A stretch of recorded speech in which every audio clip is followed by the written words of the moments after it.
Ay, ay, ay, ay, ay, ay, ay,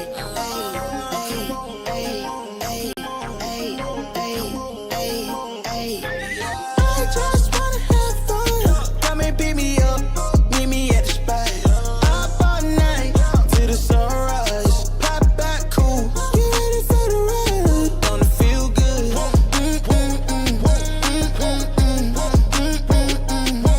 feel good. Gonna feel. Holy moly, guacamole in my pockets. What a blessing. Got it on me, I got options. Real stepper, check the shoes, get it poppin'. Eating good, feeling good. Where my hopping done at? Put it on a plate with some lemonade. That's the way we did it in the old days. Back then, mama said, get up, walk on play. But you better not come home like yeah. Street lights, we was young racing. Street lights, carefree was the best time. Fast forward daydreaming about the next time. When it's gonna happen again, cause I just wanna have fun. Come and pick me up, meet me at the spot. Up all night till the sunrise. Pop back cool, get ready for the ride. Don't it feel good?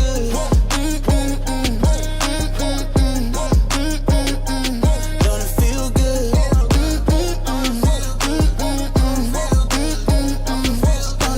Don't it feel good? How you feel? Turn it up a notch, pop up clean room. Everyday celebration, take a trip vacation. You deserve a day, you deserve a day off. Working for too long, gotta keep back. Turn my cell phone off, wait till I get back. Ooh, yeah, I did that. Living my life with no regrets. So I titled, let go. Good morning, everybody. Drop your voicemails, 804-592-6160. It is indeed Francis Friday.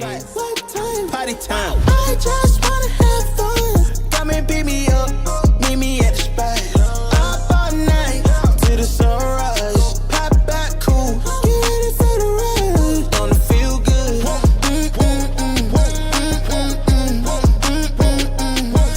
feel good.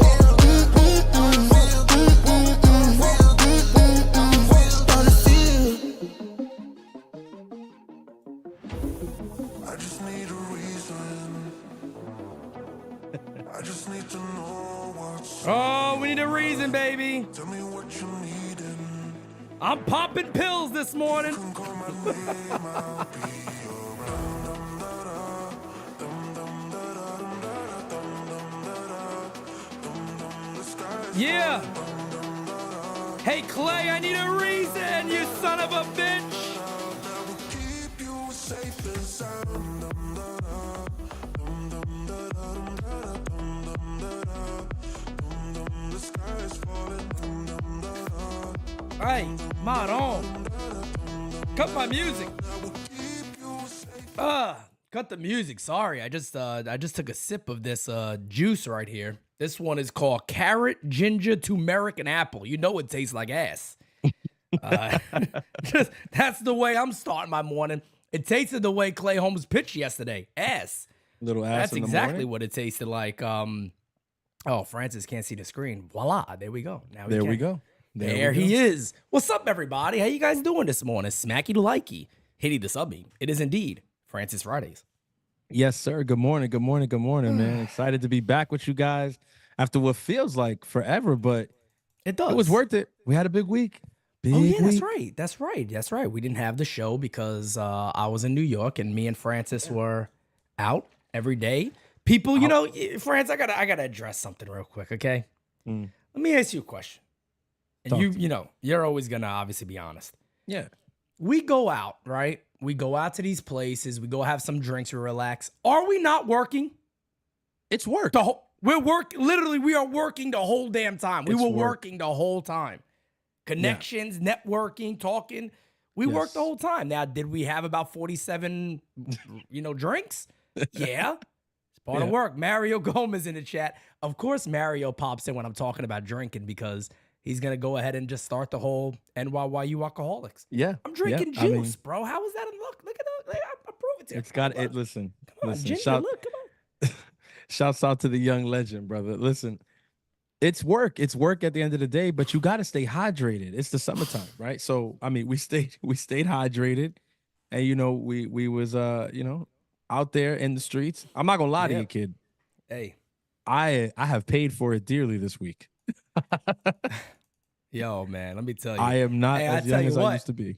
I'll tell you something else, and then we'll get started on today's show. Mm. We didn't start with a bottle, though, if you know what I'm talking about. Exactly. Nah, no, we didn't. No, we didn't start with that. But anyway, guys, we got a bit to discuss today that we wanna talk about. First and foremost, we are 88 subscribers away from 28,000. So let's go ahead and get that 28K out of the way. And then let's work our way to 30,000, which is, of course, a milestone number for NYYU, man. And the way it's working right now, I don't know, guys. We might be seeing 40K this year. It's possible. So Yes, sir. we'll see what happens. Mario just told us to drink water, please. No, look, here we go. But see, the sad thing is, I can't prove nothing to Mario because he's probably like, yo, I don't know what's in that, Pete. I have no idea. Who the hell knows what's actually in that? But anyway, Yeah, Clay he's Holmes. right though. He is. Oh, there you go. He's definitely right about that. Clay Holmes.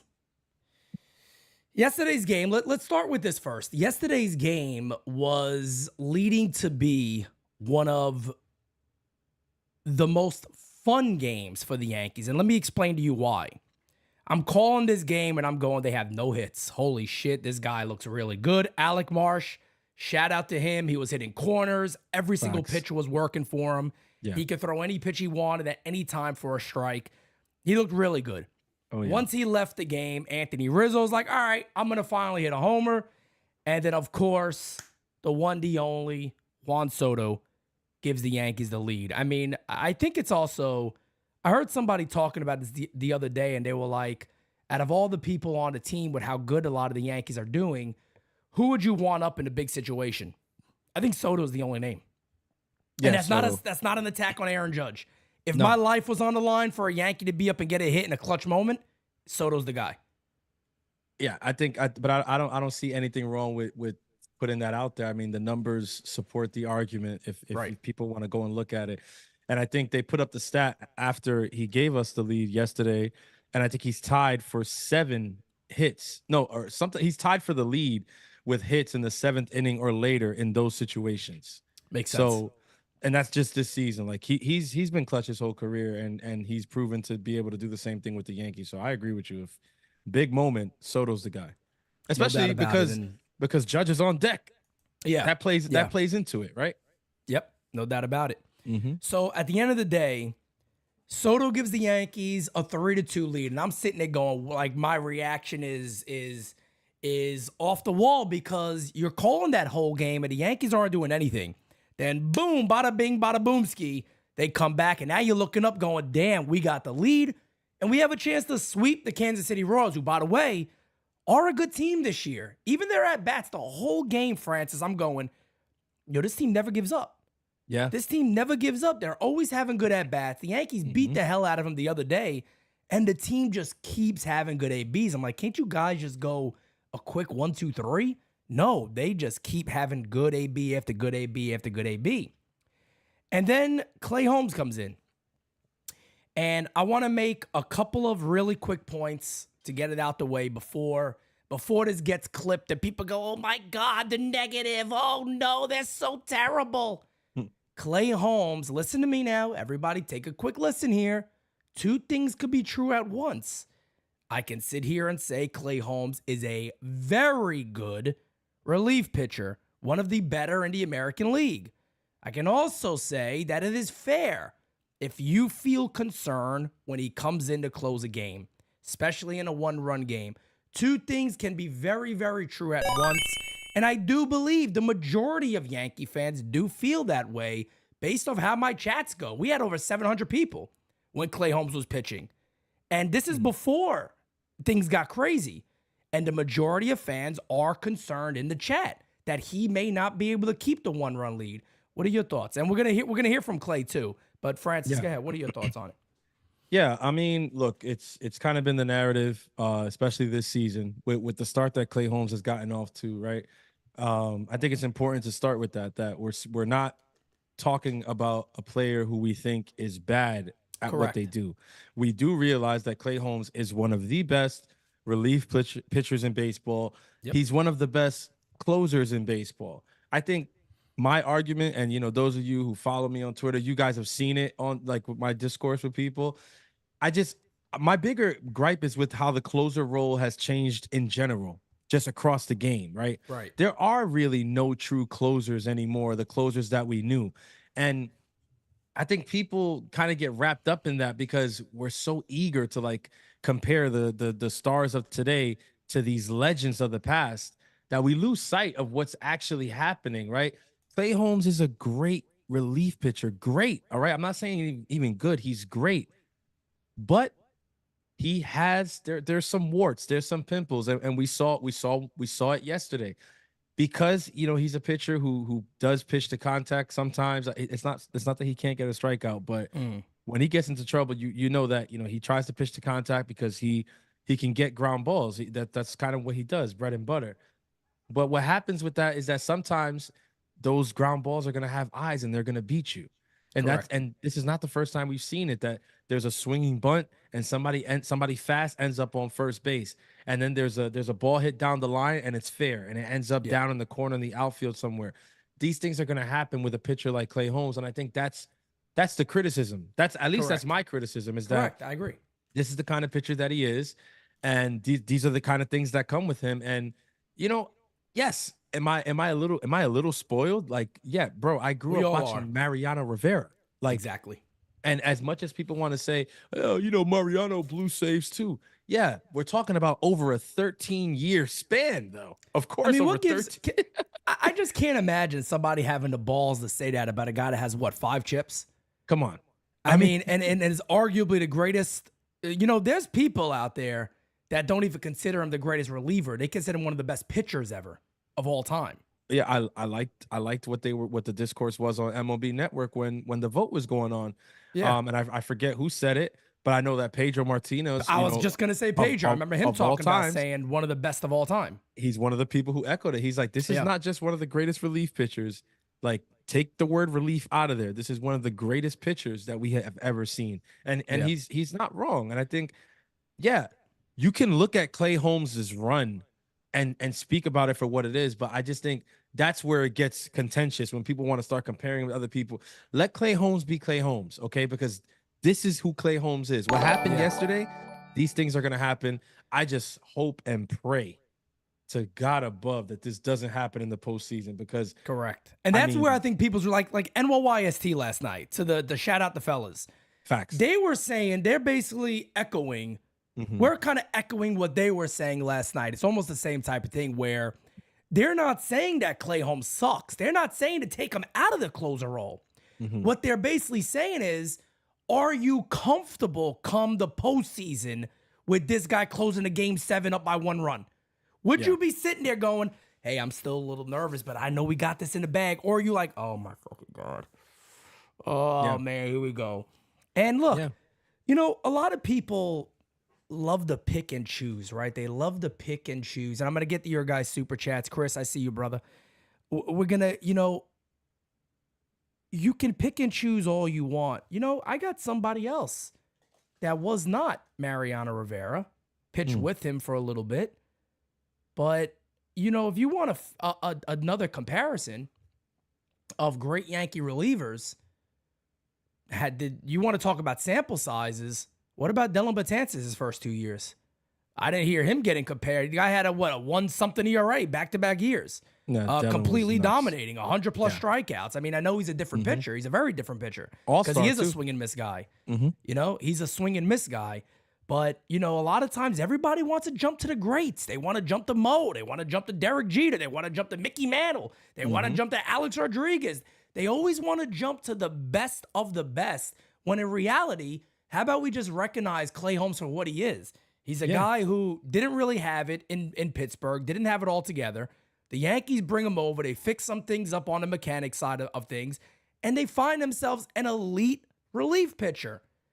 There is nothing wrong with saying what it is. There is nothing wrong with being concerned. If you look at Clay Holmes, again, over the last 15 games, These are scary numbers for your closer. And yes, everybody goes through tough times. 13 and 2/3 innings, 17 hits, 7 walks, only 11 Ks. Those are numbers that could and should concern you. But that's baseball. Guys are going to go through these stretches. It happens. I mean, the most telling stat there, if you look at the walks and hits per inning in the last 15, 1-7, that's almost 2.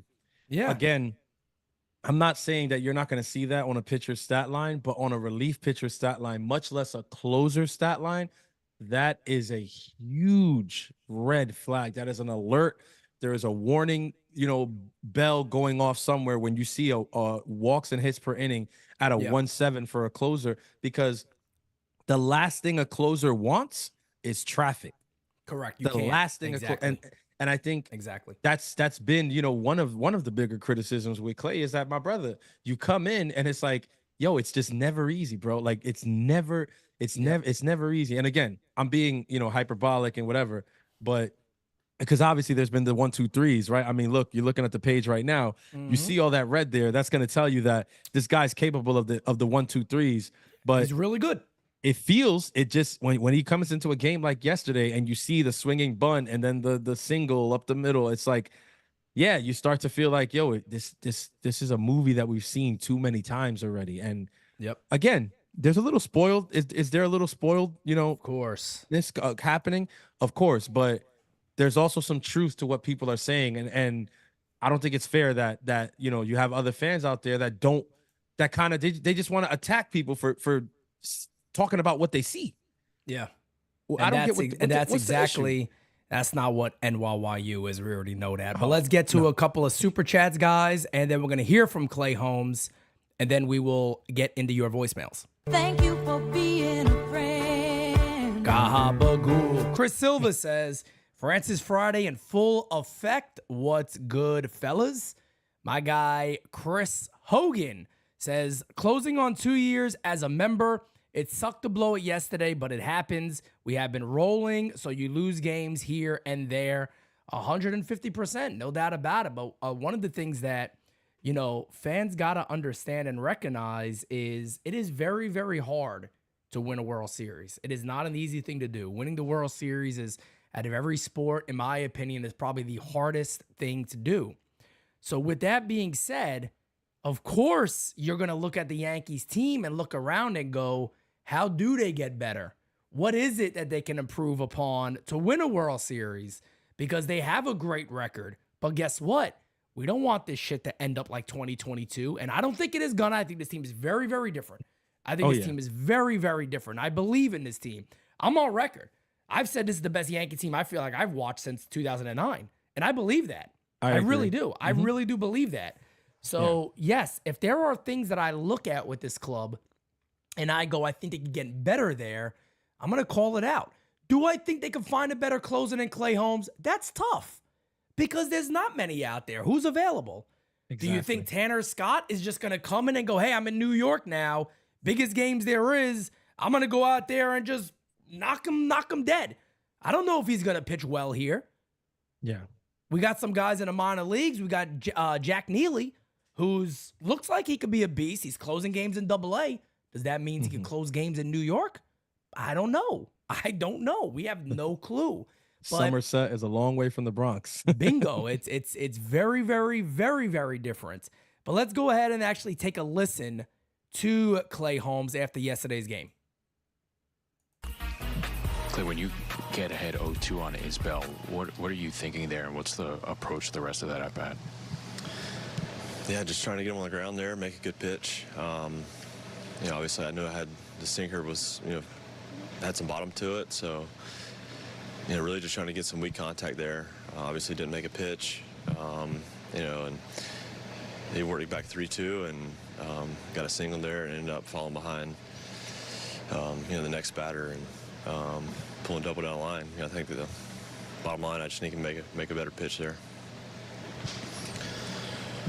That Waters ground ball, I mean, were you running right to the bag? Did you consider grabbing it, or what did you see on that play?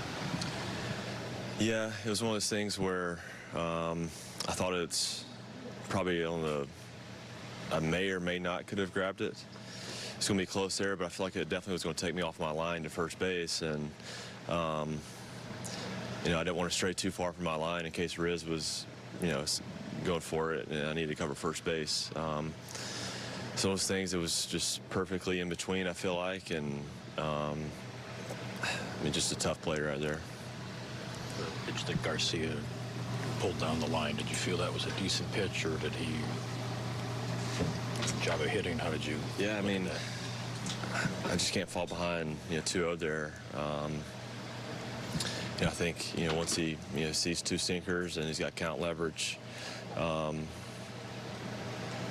know, he's just selling out to that pitch there. And I think, I mean, I got to start off with some better pitches and get some count leverage. You know, it's just some tough pitches there. I was ahead, you know, early to the guy before that and couldn't make a pitch, and, you know, didn't make a pitch there. And it's a tough one, especially after, you know, Nestor really gave us a, you know, great start today. Our offense battled and, you know, battled back. You know, they kept us in the game to, you know, to give us a chance to win. And Juan came through with a big hit there, and really just I need to close out and, you know, finish that one for us. So, you know, he's basically saying everything we've already talked about here.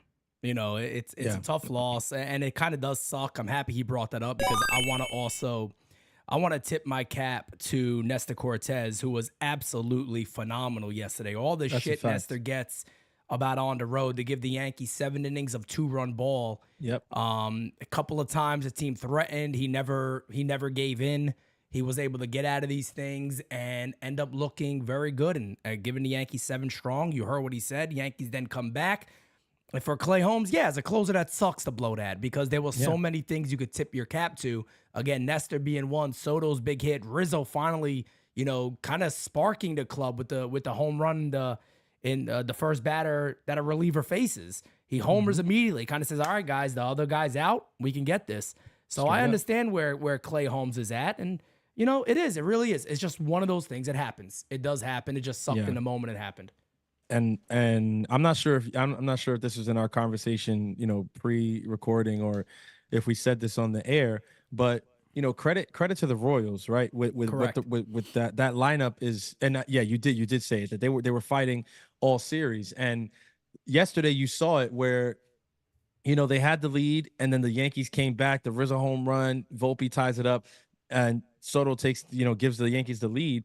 They got that's a punch in the mouth late in the game against a team like the New York Yankees, who's almost at 50 wins here in the middle of June. This is, you know, arguably the best team in baseball, and they just came back in the late innings and took a lead on you after you were kind of cruising for most of the game. That's a punch in the mouth that I would say 8 to 9 out of 10 teams do not bounce back from, because the momentum shift is wild. And you know, in Kansas City, there was a ton of Yankees fans there. You saw it on the timeline. You saw it, you know, you even could hear it at the game. So it's not so much like, oh, but they had the crowd behind. No, that's a punch in the mouth, bro. And they did not give up. Clay spoke about it. Count leverage is huge, bro. It's huge. And I think that's one of the things that the Yankees do well. But look, the Royals did it really well. Weaver, really good.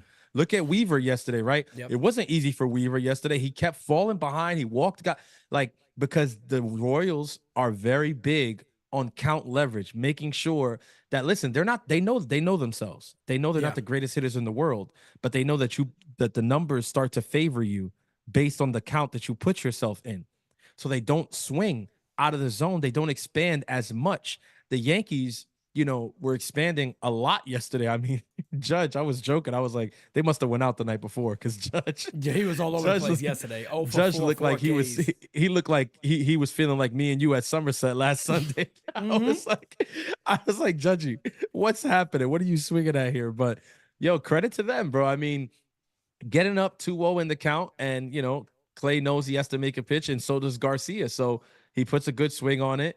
And look, a couple inches, and that's a foul ball, right? Yeah. Or you know, I think it was the batter before, an eighth of an inch, and strike 3 is called, and the game is over. Baseball's a game of inches. These things are going to happen. Credit to the Royals, right? They didn't give up. They battled and they salvaged, you know, one game out of a 4-game series. Yeah, and you're 100% right because I think it was the Isbell at bat where he was 0-2 and then it's 3-2. And and the other thing too with that play, I hear Clay Holmes saying, maybe I could have cut it off, it would have threw me off his line, and he's right, it would have because the ball got by him. And this Yes. is what people are failing to understand. If you're the only chance that play had is Clay Holmes cutting directly to the bag, meeting the ball, and keeping his momentum going directly to the bag to tag first base. Again, Drew Waters is a very, very fast runner. He's also a lefty, meaning he's breaking out that box a lot closer to first base, and he's very quick. I repeat, he's very, very quick. I had people telling me yesterday, well, if Rizzo charges that baseball, then he flips it behind his back to Holmes, he tags the bag. Gleyber Torres could then cover, and I'm like, come on, like anybody saying Gleyber that. Torres. Look, you're honestly, you're talking out of your ass, one, and I don't know how much ball you've ever played. You don't make plays like that are not easy with fast runners. Me and Francis were talking about this before, and Francis brought up a great point. Look at Anthony Volpe. He had he jammed him, was able to put the ball in play, and his speed allows you to say, well, we're going to get a run because they're not getting two on that. Anthony Volpe's going to beat it because of his speed. That's exactly the same situation right there with Drew Waters. He's an extremely fast runner. Once that ball gets by Holmes, you got no chance. That's just is what it is. Got no chance. It's one of those things, and I'm glad you brought up the play because there was way too much made of that. And look, if it was a play that was something that Rizzo could have done about it, we'd be the first people telling you because we haven't pulled any punches on Anthony Rizzo all season long. So this is not the place where you can say, oh, you guys are shilling for Rizzo. No, we have not done that. If this was something that he could have made, I'm gonna tell you right now, Mark Teixeira. Okay. You could have had Mark Teixeira at first and Usain Bolt playing second base. It wouldn't have happened. It wouldn't make a difference. It's just not something that happens on a baseball diamond with a runner left-handed coming out the lefty batter's box who runs as well as Drew Waters does. Okay. And then when you add the most difficult part of the equation, which is the pitcher, guys, there's a reason that they have to do PFP as often as they do. It's not easy to get off the mound and go field the ball, turn, spin fire, make a throw, or go cover the bag and catch the ball. That shit's not easy for a guy who focuses his whole, training on pitching to major league hitters. So that wasn't what lost us the game. Before we move on, I got to address a comment here in the chat. Ra-Ra's done this for 2 days in a row, so I have to address this. I don't know, Pete. You guys think that we could win a World Series? We could buy it in the store. Store the World Series. I don't know. He said store again. You have to have luck and play your ass off. You guys watch me every day. Have you guys ever heard the words come out of my mouth that the Yankees just have to go ahead and buy a World Series? We don't have to play for it. I'm the same guy who's been sitting here for years saying the Yankees expect to win. They don't play to win.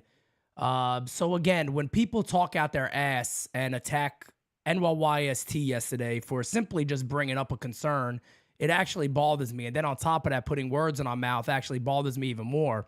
So I just simply ask, let's not put words in my mouth. Let's not put words in our team's mouth, because that's one thing that we've never said here. We're not ignorant fans. We're not ignorant fans that go, oh, just buy everybody and win. No.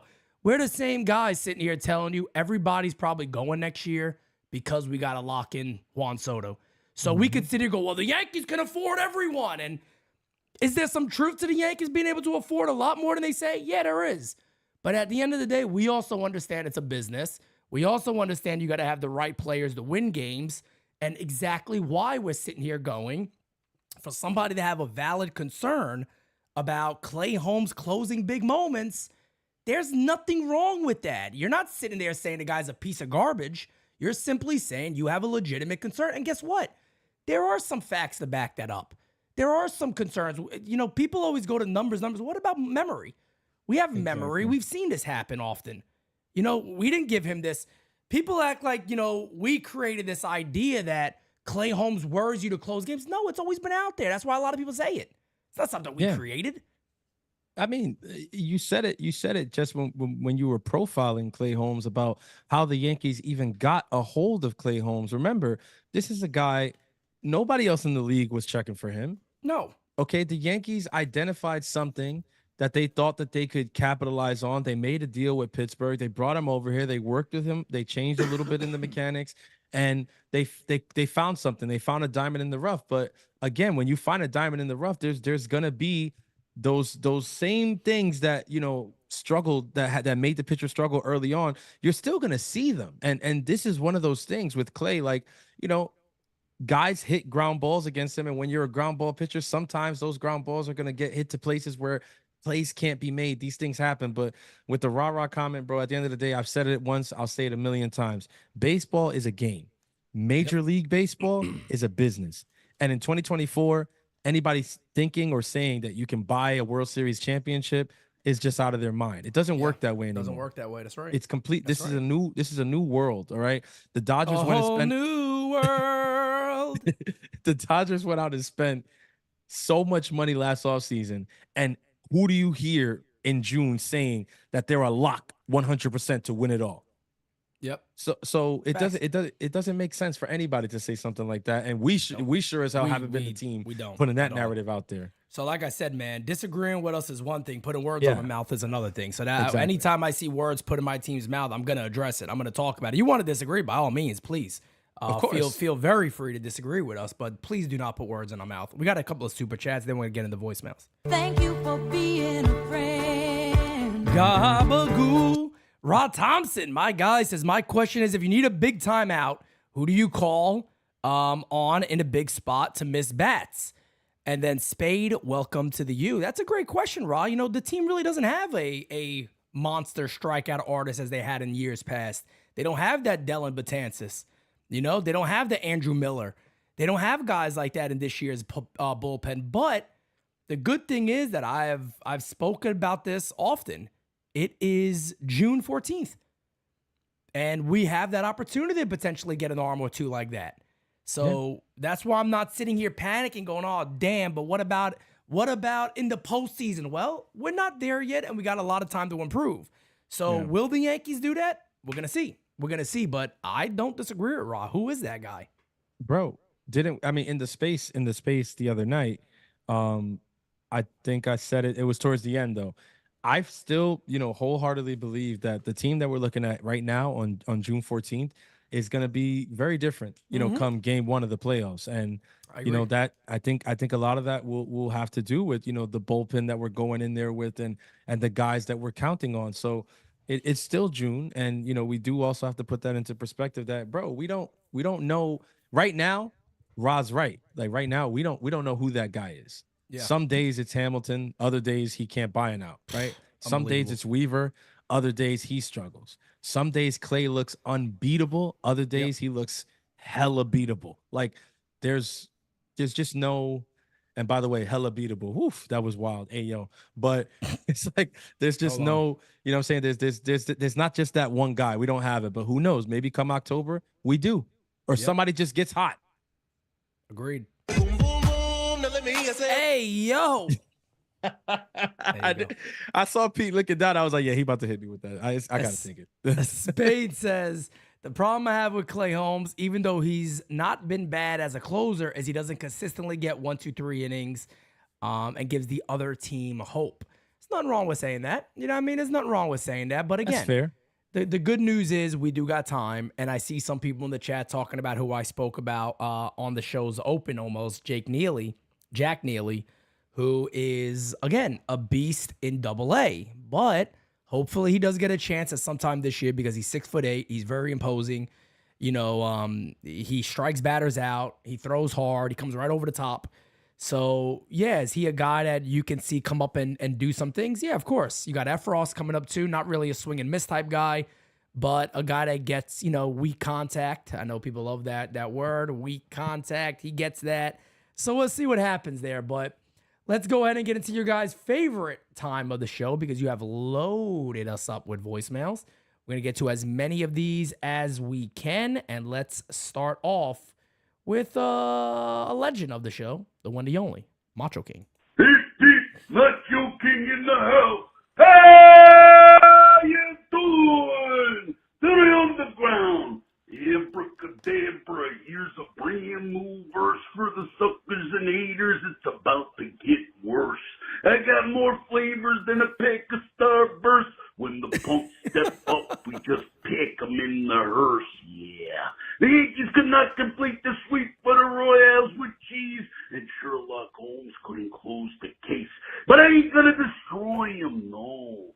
We should bring up Neely and a few of the other kids and make a trade to solidify the bullpen for a playoff run. But tonight we go to Boston. We want the elbow drop their dreams of being anything this season but total losers forever. And I want to wish all the fathers out there a happy Father's Day. Yeah. And all the fathers upstairs. And I want to give a shout out to Grandpa downstairs. Keep filing them appeals. Dig it.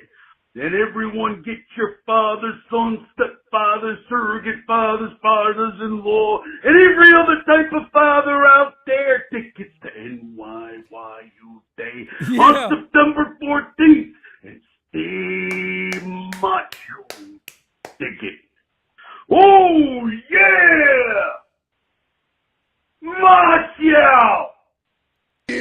But the cream will rise to the top. Oh, yeah. He's the cream of the crop, man. Facts. He's the cream of the Facts, crop. I facts, really feel facts. bad when somebody like he's always first because I'm like, all right, we got to play all the voicemails. And how do you follow that? How do you match? How do you follow? It's like, come on, man. How do you match that, man? The guy's an absolute beast. Pop off Diaz. What's up, brother? Oh, man. I had to get another little, I tell you what, man. It's actually not that bad as I keep drinking it. I was Carrot, gonna say- ginger, turmeric, and apple. Not too bad. I was gonna say you said it tasted like ass, but you seem like you liking that ass right now. I'm liking this carrot ass. He's I'm liking that this carrot ass. You know, Hey. every now and then you got to smack it to likey, hitty, the subby. Let's get to the next voicemail here. Hey, Pete, Gary from New York. How you doing? Yo. Hope your family's doing well. Say hello to Guidos. Tough game to lose. I can only say one thing. Fucking Clay Holmes is not a closer. Sorry. If the Yankees have any ambitions of winning the World Series, they got to get a closer, period. End of story. The guy's ball moves too much. He doesn't strike out a lot of guys. And when you're in the playoffs, you got bases loaded with no outs.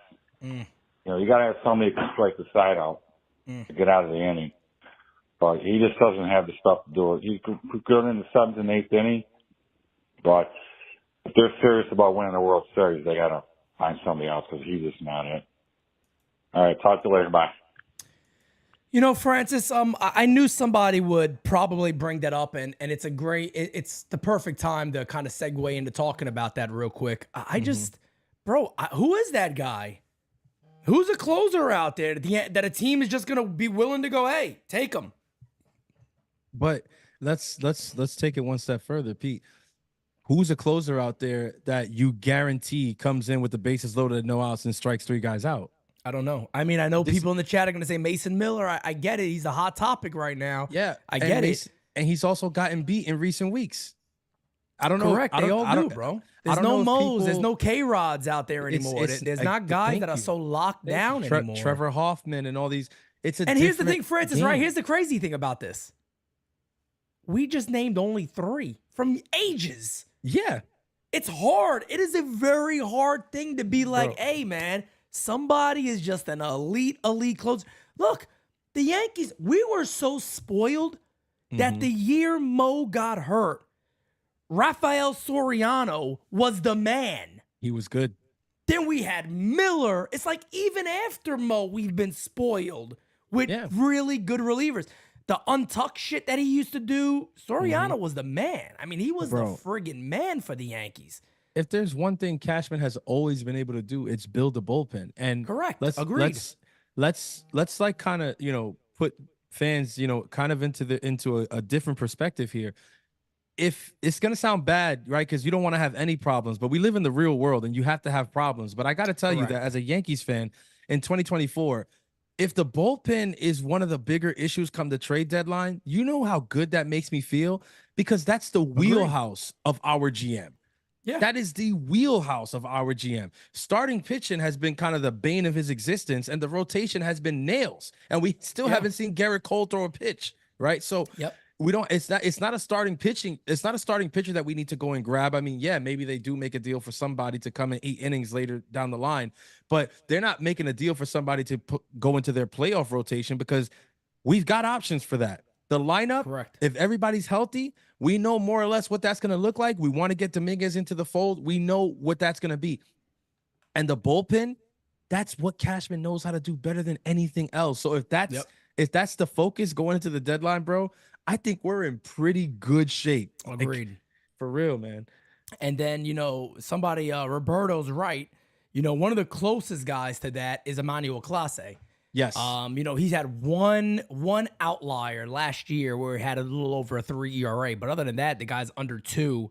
And it seems like it's almost just easy for him to be under 2. He's that good. But the Yankees have also beat him multiple times. That was the point right there. I was gonna say even him though.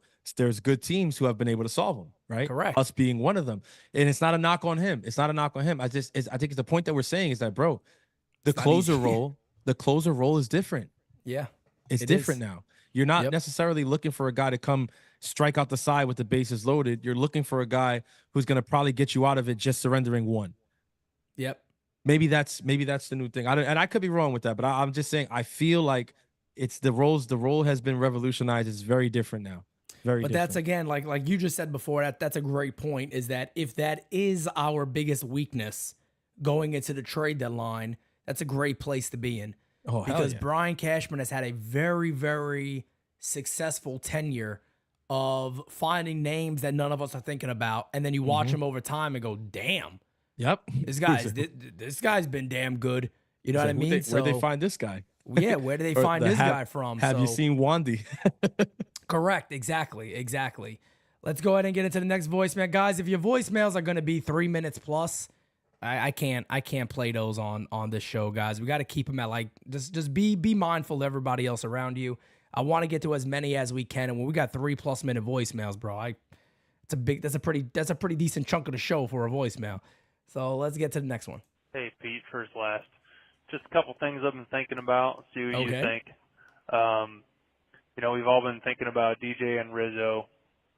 I think I mentioned it in my last voicemail, but the more I think about it, I think that the team, for the sake of winning the World Series, needs to be okay with getting, ideally, both of these guys on the bench at the minimum. Maybe one or even both of them getting traded or let go. There's just too much at stake, man. We've got to win the World Series this year. We've got Soto. I think he's coming back, but, we just got to win the World Series this year. That's got to be the number one focus. Everyone's got to be pointed in that direction. And everybody's talking about Clay Holmes today, so I'll chime in there. Great setup, man. None of us have really ever been sold on him as a closer. I know he's got good numbers overall, but good teams hit the baseball, and you just can't have a soft contact guy as your closer. You need a guy who's going to miss bats every time he's out there. And Chris and Christian were talking about it last night, but they got to know where the ball's going, and they got to miss bats. We need to pick up at least one guy like that for the pen. I would prefer to bring in two, maybe somebody out of the minors, but we need 2 bullpen arms, and we need to figure out first and third. And I think if we did those 3 things, we've got the best shot of probably any team out there, as long as everybody stays healthy and stays focused. Thanks, Pete. See ya. First, last, great voicemail, my guy. Really, really on point with everything that we are trying to summarize here and talk about. And I also want to shout out Jake L in the chat. Jake's right, man. Look, we got Judge, we got Cole, we know we got those guys, but they're only getting older every year. This is the window. This is the time. The New York Yankees have to win now. And that's why I'm so excited that this year's trade deadline show, the 24-hour show, by the way, is this year on July 30th and it kind of setting up to what we think it could be. This is going to be very intriguing, man, because look, this team, we all know it. The majority of fans look at this team right now and go, this feels like it. This feels like the team that can bring the chip back to the Bronx. Mhm. But we do know there's some concerns. We feel like maybe we need an infielder. DJ LeMahieu looks old. He looks old, bro. Hitting, running. I mean, he looks old. Anthony Rizzo, valid concerns. Maybe Gleyber's picking it up a little bit. There's legitimate concerns there. Then, of course, the bullpen. This is the year the Yankees cannot sit back and go, hey, look, we just couldn't bite on that one. We just couldn't bite. Dom. Judge he had 4 strikeouts yesterday. It happens. Dom, please, calm down, everybody. The guy had 4 strikeouts. It happens. Not good. Yeah, it's not good for the game. It happens. What about the days he's a homer and hitting 400 over a 30-plus game span? Is it bad then? His OPS is over 1,100. It happens. And they still should have won. And they still should have won yesterday. That's a with fact. him going 0 for 4 Ks. That's a fact. It can't always. I mean, at the end of the day, we said this before. We said this after one of the rough series early on. It can't always be Aaron Judge, guys, and it's not always going to be Aaron Judge. And I think that's the reason why you make a move for a guy like Juan Soto, so that when Aaron Judge is going 0 for 4 with 4 fucking strikeouts, Juan Soto can say, "Don't worry, Aaron, I'm still gonna give us the lead, and we're still gonna win today. All right, buddy, you can take this one off." That's why you do that, and that's why you pay Juan Soto. It's one of the reasons they've lost over the last couple of years. Because guess what? People want to look. You want to know when I'm going to really judge Aaron Judge in the postseason? This year. Exactly. You want to know why? Teams over years past can sit there and go, why am I going to make Judge beat us? Who else is in the Who's protecting them? They have nobody. The team has nobody. Why would I protect? Why would I pitch to Aaron Judge when his team has nobody? Now you got that 1-2. Good friggin' luck trying to get past these guys. Good luck. This is why we're so excited. Guys, many of you who have been watching me for years specifically, I just want to come out and say this. When have you heard me say, I really believe this team can win a World Series? This is the year I really can sit back and go, what are the red flags? Okay, yeah, it's kind of the bullpen, infielder. Okay, all right. Remember, Francis, do you remember last year? Red flag, red flag, red flag, red flag, red flag. It was all we had was red flags. All we had was a big boom in the middle of the stadium, big ass red flag. And in 2022, everybody was pissed at me because I sat there and said, enjoy it, but I don't believe it. I'm sorry. And what happened? Oh, the red flag appeared and shit went to hell. I don't feel that way this year. No. I don't feel that way. So I believe this team can win a World Series with Aaron Boone as their manager. That is me saying this. That is not some pundit who kisses the team's ass. That is me saying it. I believe this Yankee team can win. So yes, I want them to get better. I want them to make the right moves. But this team can do it. I believe that. Yeah. If there wasn't a possibility, then we wouldn't be sitting here saying they just need to make the right moves. We'd be saying there's probably not enough moves to be made to make them a championship contender. On June 14th, we can honestly, wholeheartedly say the New York Yankees are World Series contenders this year. Facts. And if they play the trade deadline right and get to the postseason healthy, knock on everything that you have that's wood around you, because that is the most important word down the stretch of this season. Health. Bingo. Capital H. Correct. If those things happen, I don't see why this isn't the team that brings the World Series trophy back where it belongs, to the Bronx this year. Agree. I'm right there with you, man. I'm right there with you. Beavis Lee Ray, we got a couple of super chats from my guys. You're the best around. Nothing's gonna ever keep you down. You're the best. Beavis Lee Ray, the ever so generous Beavis Lee Ray, by the way. Sup, Pete Francis, we should offer DJ LeGrand out to Boston as a gift, like a blanket of smallpox. Damn. Okay. I see where we're going with that one, Beavis.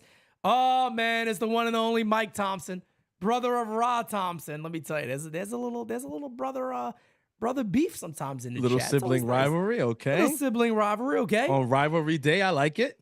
He says, real takes. Yesterday's ending was frustrating, to say the least. That said, With the confidence and personality of this year's team, the Yankees will continue to be poised to overcome deficits and win games late. Clay Holmes shaking my head.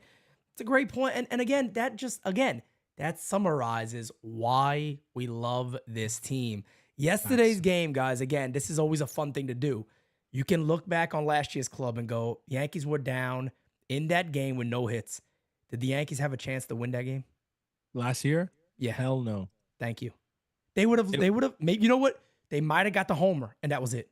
But there would have been no follow-up. It would have been a homer and no follow-up. You hit the nail right. They would have lost 2-1 with one hit. Bingo. That would have been the only hit, and it would have been the home run, and but they would have lost 2-1. Yep. Juan Soto has made this team so different. Anthony Volpe, understanding what I was doing wrong last year, let me adjust, has made a world of a difference. Alex Verdugo's personality, Marcus Stroman bringing his personality to the clubhouse. Facts. Aaron Judge having to partner, the bit of a rebound from Stanton. Yes, we got issues with other hitters. We get that and understand it. It can be fixed. We got a huge deadline coming up. And guys, again, Tunnel of the Towers, 100% of donations are going to Tunnel of the Towers this year. We're not doing the 70 like we did last year. This year, we're fully doing 100%. We're going to be live for 24 hours. We got some other things we're working on with Tunnel of the Towers to make this the biggest one that we've ever done. But as a Yankee fan, it's going to be so important that you're tuned in, because I believe if they haven't made those moves yet, you're going to see action from this club. And guess what? If it's not going to be this club, the scariest thing is it's going to be the Baltimore Orioles. So you're going to want to hear what we got to say that day. It's going to be a huge day, 7 a.m. to 7 a.m. Be ready for it. Put it on your calendar right now. Facts. And not just Baltimore, bro. I mean, look, think Seattle is a team. Not a couple moves there. They can, make a lot of noise come, October. And, you always, we're not a National League team, but if World Series is the aspiration, then it will be interesting to see what teams like the Dodgers, do. And if do we get an 09 rematch? Shit, the Phillies look like they are not playing around this year, bro. They don't look like they're playing around. So they're a good team. So that's another team to watch at the deadline. See what they do, and we'll be watching them closely because the Yankees are playing them. So that's right. Let's get to the next voicemail. Yeah, what up, Simonetti? Steelio. Francisco, it is the one and only friendly neighborhood TV Steelio with the book calling in again. How you doing, guys? Hey, man, glad to see you back, Francis. It's only been, a month now that you run on All Rise, but who's counting? Anyways, what's up, guys? A month. This whole loss yesterday sucked, but at the end of the day, man, they're 49-22. Great record. At the end of the day, who's going to be complaining about that record, man? Compared to last year, where were we last year? I think we were just around 500, maybe so. If that. But I'm not complaining, man, at all. This team is going, they're going to go to the World Series. And also, I want to hear you guys' thoughts on the next 3 series. You got 3 against Boston, 3 against Baltimore, and then another 3 versus the Braves.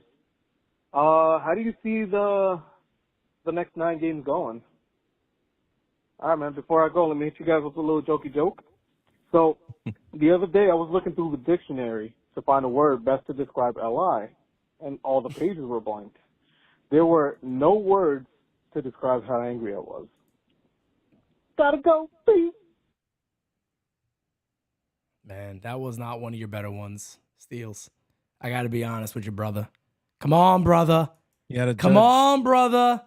He had a Judge performance just now. Yesterday, he did. Judge. He did. Not typically, exactly, not like season Judge, but typically your jokes are on it, my guy. But yeah, I can't, that wasn't one of the better ones in my opinion. Got a lot of thumbs down on that one in the chat. Did bring up a nice little topic there with the next 3 series. What do you think?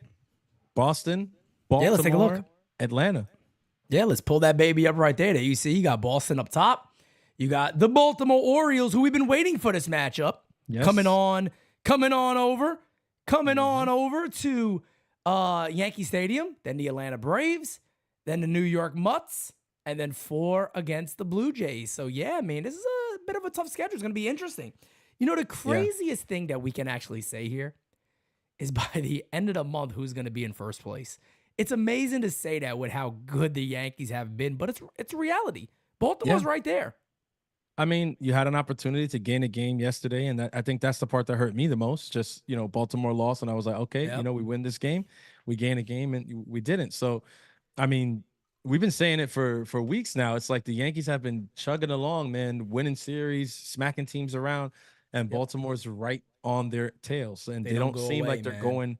They don't seem like they're going anywhere. They take the hits and they keep on, they just keep on going. So, I mean, you just said it, bro. If they have a big deadline, I mean, this is gonna come down to the wire. It's not just the division.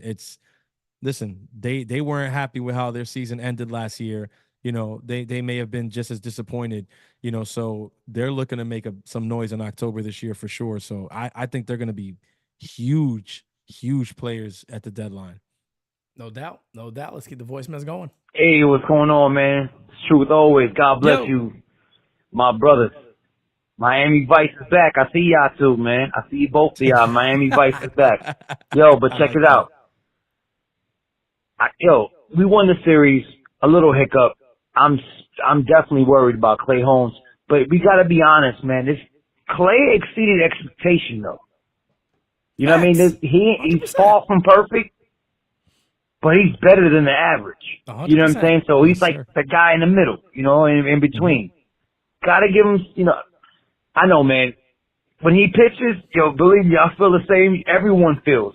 You know what I mean? Everyone gets, it was like, dang, man, this guy might blow it. This guy might blow it.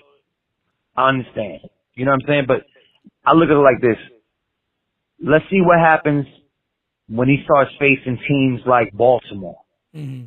If he does that consistently, like if he fails consistently, then we gotta move on. You know what I mean? We could put somebody else in there. But, right now, let's just, we still on top of we still on top of the world right now. So let's just, just win these series. Just win these series. That's all we gotta do. But especially we gotta capitalize teams against on teams like Baltimore. But salud, manitos, ya tú sabes. Lo quiero mucho. Que Dios lo bendiga. Peace. Appreciate you, my brother. Thank you. Appreciate you, my guy. Truth always. Truth always, okay? Let's get to the next voicemail, guys. I'm going to get ready to start wrapping up today's show. You guys, literally right now, guys, I'm sitting here looking at 21 voicemails. So truly appreciate you guys, man. The shows just keep popping off over here. Thank you, guys. Pete, what's up? What's going on, man? It's DJ Control in full effect. What's up, brother? My concern with the Yankees is the infield, of course. Mm-hmm. Number one concern is Gleyber Torres. They need to trade him. And I'm going to tell you the reasons why. Gleyber Torres, even though he's a good player, to the Yankees and to any other club that they trade him to, he's more of a liability than he is an asset. And that concerns me with coming, with the playoffs. Because to win a championship, you need good defense, a good bullpen, a good rotation, and timely hitting. So the Yankees gotta do something with that, with Gleyber, because it's gonna come around and it's gonna bite us in the ass with this guy. That's my thought, Pete. Have a great weekend. God bless you and the family, man. Take care. Appreciate you, man. Thank you so much. It's always tough with the Gleyber Torres conversations because, again, I mean, if you had to move one of Gleyber, DJ LeMahieu, or Rizzo, who is the one you're moving? So you're saying in a world where I could move When you any could of the move three? one of those guys, yeah, and I just could move replace any him of with the somebody three. else. You can move any of the three. Yeah, I moved DJ. Yeah. I moved DJ because he's older. He looks older. His potential is nowhere even in the same zip code as Gleyber Torres' potential right now. And the money. There's years and money left that we could do better things with at this point.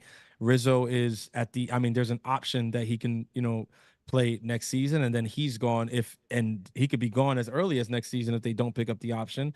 And Gleyber Torres is a free agent at the end of the year, who's the youngest of the three, and still, he's young. That youth plays into why his ceiling is much higher. So yeah, DJ would be the guy that I move if I could, but I don't see a world where DJ is movable right now. Yep, and that's the problem. I understand people are talking about Gleyber Torres. Look, if I had to guess, Gleyber Torres will play the remainder of the year with the Yankees, and then he'll be gone, he'll walk, and the Yankees will figure some other things out. But I don't see the Yankees trading Gleyber Torres, and on top of that, too, what are you getting back for him? Two, who is his replacement? Because then you got another spot open in the infield. And look, the grass isn't always greener. So, if Gleyber Torres starts to turn it on, if he starts to look a little better, I can double check right now. I know there was a little bit of a time there where, like, his last 15, he was starting to look a little more like Gleyber Torres. Let me double check and see, because I know he's kind of had like an up and down last couple of games. But if you look at his last 15, he's hitting 241 with a 317 on base percentage, 426 slugging. But you look at his last 30 games, that's a different story. 266 average, 331 on base percentage, 477 slugging. So that is more in line of the norms, so to say, of Gleyber Torres. So potentially he's starting to kind of turn that around and be who we know he could be. But yeah, man, I mean, look, these type of things are going to happen, obviously. We're going to have the ups and downs. I saw somebody in the chat just say something about Mo. I don't have the numbers up in front of me, but they said Mariano Rivera blew 80 saves in his career, has 80 blown saves in his career. Didn't Mariano pitch about 18 years? I mean, is that right? Isn't it around 18? It was something crazy like that. Let's. So if that's the case, I don't know if it was that high, but I know it was something wild. Yeah, that averages to about 4 blown saves a year. That's who we're talking about when you're comparing. Yeah, I don't know if you were looking to like get a gotcha moment right there, or like, hey, look, he did it too. I mean, I think everybody here would take a closer who only has 4 blown saves. Clay Holmes got 4, and it's June 14th. Again, I'm not comparing the two. Is that right? Is it about 4? 18 seasons. 18, there you go. Right That's on point. Crazy. 18 seasons, and you said they had 80. So I don't know if you were trying to stick up for Mo or you trying to take a shot at Mo. But look, at the end of the day, those are the numbers of elite closers. And guys who are, that you, like Francis said, you don't see many of these guys throughout history. No. So it's stupid to compare anybody to these guys. Clay Holmes has been very good.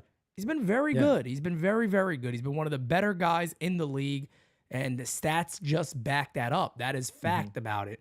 So it's not a knock on Clay Holmes, but I would definitely caution, be careful who you compare these guys to. That's all I'm saying. Just be careful about who you're, comparing certain players to. It just doesn't make sense in my opinion. Let's also realize that Clay Holmes is in the unique position, like when you're comparing him to his contemporaries in the game today, that Clay Holmes is playing for a really good team in the New York Yankees this season, right? So when you're comparing Clay Holmes to Mason Miller, I just checked it. Like, so if you guys saw me on my phone right now, I just checked it because I didn't want to be wrong about this. I'm giving you factual numbers here. Clay Holmes has had 23 save opportunities this season. 23, right? And we're just in June, the middle of June. Yeah. Mason Miller, in comparison, has pitched in 13 save opportunities. 10 less, right? 10 less. Mason Miller has 12 saves in those 13 opportunities, but that's 10 less save opportunities that he's pitched in than Clay Holmes has. 23 save opportunities already in the middle of June. He's converted 19 of them, okay? Yeah. We're not saying that this is a bad pitcher. We're not saying that by any stretch of the imagination, but we're saying that, look, he's going to be given a lot of these opportunities, and because of the pitcher that he is, you're going to see this more often. That in the middle of June, he already has 4 where he didn't convert them, right? Yep. And we're just in the middle of June, so you could imagine, like, say everything continues the same way, right? And he stays just as good as he's been through the first half of the season. You could bet that there's going to be about 3 or 4 more of these situations. No doubt. And that's almost, if we're doing the math correctly on the Mariano thing, that's almost double in the season. But again, I'm not doing that math here or whatever. I'm just saying there's a reason Mariano was unanimous, guys. And I just don't think it's fair to compare, guys from today with only 2 or 3 seasons under their belt to a guy who did it for 18 years. Yeah, it's not fair. And it's had a not fair. In my 13-year opinion, stretch too, that was crazy. The main problem I got with it is I don't think it's fair to Clay Holmes. I don't think it's fair to Clay Holmes to compare him to Mariano. I think you let Clay Holmes be who he is, which is a very, very, very good reliever. And he's going to get paid like one. He's going to get paid like one in the offseason. But this is today's matchup. Louis Hill, 8-1 on the year, 2.04 ERA. And then against Brian Bello, who is 6-3 with a 4.78 ERA. It's going to be an intriguing matchup, say the least, because Boston, I believe, just won the series against the Phillies. So it's not like they are just a walkover. It's going to be easy for them. This is going to be a good series, another good series for the Yankees, and they are in Fenway. So buckle up, fasten your seatbelts. We'll have it covered today on Game Season Live. I do believe the game is a little earlier today. It's a 6:30 start time. So, yeah, man, I got it covered for you guys, and we'll go from there, baby. NYU to the moon, baby. You know the deal. Yeah, they bumped it up due to the NBA Finals. The Finals tips off around 8:30, so they got the 6:30 start to get 2 hours of the game, in before there's even tip off for the NBA. So hopefully, if you are, a fan of the NBA, you'll be able to still catch most of that game after. But listen, you just showed the pitching matchup. I think we're going to be treated to a nice matchup. Brian Bello, the ERA is a little high. I just want to tell fans, don't let that fool you. Like he's a great pitcher, and he's got some phenomenal stuff. And I think he actually matches up nicely with Luis Hill. The thing is that when you look at the numbers, Luis Hill has just absolutely been out of this world. So it looks like it's no contest, but it's Yankees Boston, guys. And look, Boston, it doesn't matter whether they're good. It doesn't matter whether they're terrible. They could be complete ass. When the Yankees come to town, when they're playing the boys from the Bronx, they turn it up a notch every single time. Alex Cora makes sure of it. So this is going to be a series, man. It's going to be a series. It's going to be a fight. It's going to be another test for the Yankees. And I'm looking forward to it because I think it's a test that we're going to win. Yep, no doubt about it, guys. We appreciate each and every one of you. Thank you for hanging out with us today. And, of course, Francis Fridays here on All Rise. And, of course, if you guys enjoy Pete and Francis, you know where to find us. Designated Spitters on Sundays. Yes, sir. You already know the deal, fam. You already know the deal. So until next time, guys, we are out. Have a great rest of your day. Peace, baby. See you for Game Season Live.